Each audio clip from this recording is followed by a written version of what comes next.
Hey guys, Adam Rose, Vice President Senior Loan Officer of Western Ohio Mortgage here in Sydney, Ohio. This is another episode of the Mortgage Guy Podcast, this is a new year update and what's going on, new opportunities, what's changing, what's going to be, what the 2024 year is going to look like in the housing market. So, dive right in. So, a new year brings a lot of new opportunities. So first off, I hope you all had a great Christmas, brand new year, and celebrated and sent 2023 off with a bang. So 2024 is looking a lot better for us in this industry. So let's talk about that a little bit. Just a reminder, guys, new year, new products. Haven't seen anybody take advantage of that 5% down conventional multifamily owner-occupied product. Remember, that is out there. That is ready to go. So any of you new home buyers out there that are looking to build your portfolio, but also you need a place to live, right? Because rents are crazy. Remember, look into that 1 to 4 unit Fannie Mae product, 5% down program. It is amazing. Pricing is really good on it. Rates are excellent. So highly recommend looking into that. And I don't want you to forget about it because I know we talked about it in November and haven't really touched on it since. So let's dive in, guys. All right. So Fed. Let's talk about the Fed a little bit. So Fed says that they're going to be cutting rates throughout the year. Now, I'm going to go glass half empty on this, okay? I'm not saying they're not going to, but just because Mr. Powell thinks that we're going to do 4 cuts because of political reasons this election year is a little aggressive, in my opinion. There's a lot of economic factors out there that are going to be kind of pulling that forecast back, especially since some other people that work for the Fed kind of disagree with that statement that he made a couple weeks ago with the 4 interest rate cuts in 2024. So we shall see, because they're talking out both sides of their mouth. We're going to cut rates, but at the same time, inflation is not quite where we want it.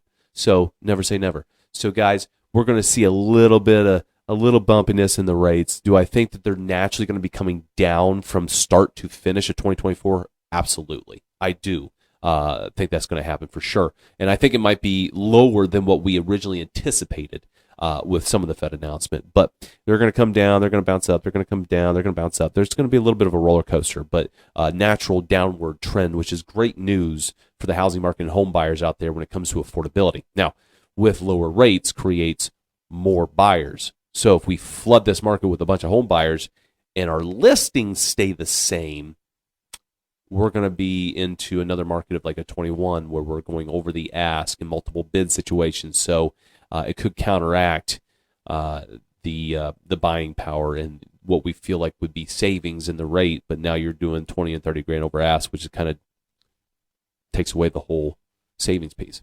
So negates it all. Anyways, that is something to think about. And if you are looking to jump into the market, now is a fantastic time. And we are in tax season, right? So 2024 tax season is upon us. It's the greatest time of year, but sometimes it's the worst time of year. All right, depends who you are. Are you a W-2 wage earner? You're going to get a big old tax return back with your half dozen kids. It's a great season for you. If you're a self-employed individual and you have to file your taxes and you owe a lot of money to the IRS, not so much, right? So we all have our little different situations that we find ourselves in this time of year. Since it's tax return season, guys, let's remember some of the things that we can do with said tax return. First, if you're looking to jump in the housing market, it's a great opportunity for you to be able to save your down payment. It's going to magically show up in the April, March, whatever. File as soon as you can. Make sure they're correct. And it's the other thing that's a part of the loan process anyways, right? Once we kind of get into March, roughly, and people are buying, we're going to start asking, hey, have you filed your taxes yet? Yes or no? I want to get a copy of them. Yeah, you can bend that rule all the way up to the middle of April, but we're going to start asking that question here in the next month or two. But remember, use that money as your down payment. Another option is, hey, maybe you already have a down payment saved, or you don't need a down payment because maybe you're doing VA or USDA financing. Well, okay, so we can use that towards doing debt payoff, right? So if we have some credit cards out there or a small installment loan sitting out there and you want to improve your purchasing power, using that down payment to pay off debt obligations can improve your position pretty significantly. Honestly, it's more impactful going towards debt payoff than it is putting it towards an additional down payment. So it's going to affect your affordability differently because of how we calculate your debt to income ratios. Another option is, save that money, and it can be used for a rainy day fund, of course. So if you need to buy furniture, appliances, fantastic. You don't have to finance it. But it can also be used to cover your closing cost expense, right? So a lot of buyers, especially first timers, are going into the market that might be doing FHA or maybe like a 3% down conventional, or even USDA for that matter with no down payment. Sometimes you might find yourself in a multiple offer situation. Well, to make your offer look a little bit more attractive, you may want to consider not asking the seller to cover closing cost expense. Now listen, I don't care who you are. I personally just say, hey, ask for it. Hopefully you can get it. But every situation is different.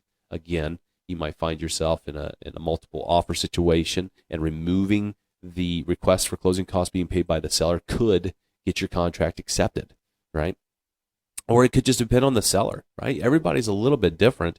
I've heard a seller say, well, no one paid my closing costs when I bought this house. I'm not paying theirs. So it could just be a situational thing. It could be a personality conflict. But just FYI, if you don't need a down payment or you already have it saved, having your own closing costs ready to go and putting that in the offer to make it look more attractive can make you or help you get into that house or get into contract on that house. Last thing I want to talk about, guys, is called the Silver Tsunami. What the hell is a Silver Tsunami? So anyways, just a quick explanation from Housing Wire and some information from the AARP. So as soon as I said AARP, I think you can guess what the Silver Tsunami is going to be. What they call the Silver Tsunami is there are 10,000 people a day turning 65. And by 2030, the entire baby boomer population or generation will be over the age of 65. Whew. Here we go. So why is this important, guys? Well, that population, where's that number? Let's see here. I believe 74%, yeah. Whew, man. So people that are aged 50 are 74% of the total U.S. homeownership rate.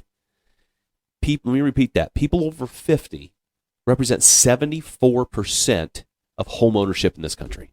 So why does this matter? Well, it matters for two reasons. One, as the baby boomer population ages and the Silver Tsunami hits, and people are turning 65, and by 2030, it's going to be all done. They're all going to be 65 or older.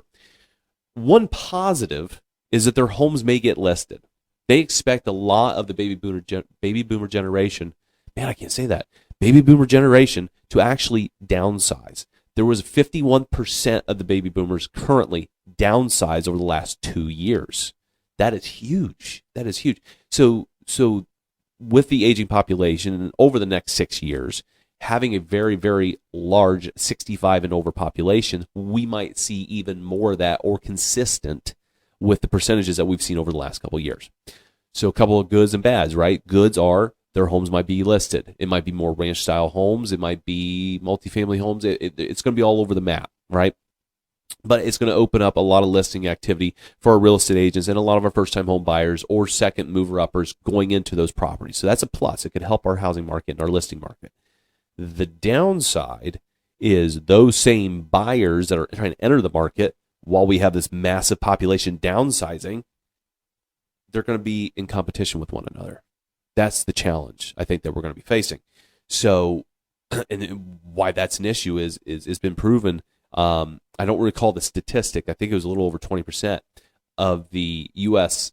Housing market in regards to transactions that happened in 2023 were cash purchases. The majority of said cash purchases were from the baby boomer population and the downsizers. Okay, so as we list all these properties from the baby boomers, yes, it's going to help our inventory issues.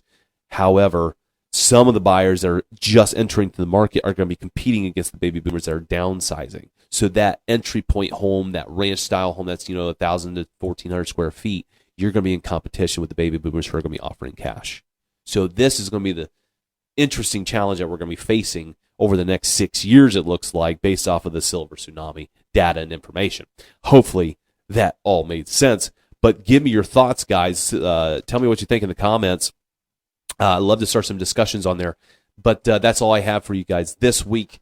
We will be back next week with a guest, a new local business owner. Well, year or two old business owner here in the Shelby County area. So we're going to be introducing him. Guys, so that's it. We'll see you next week. Now remember, it's free. Subscribe on YouTube. All right. Hit that love little heart button, and that way you get some notifications when this comes out every week. Remember to subscribe on Apple Podcasts and Spotify, and we'll catch you all next week with a new guest.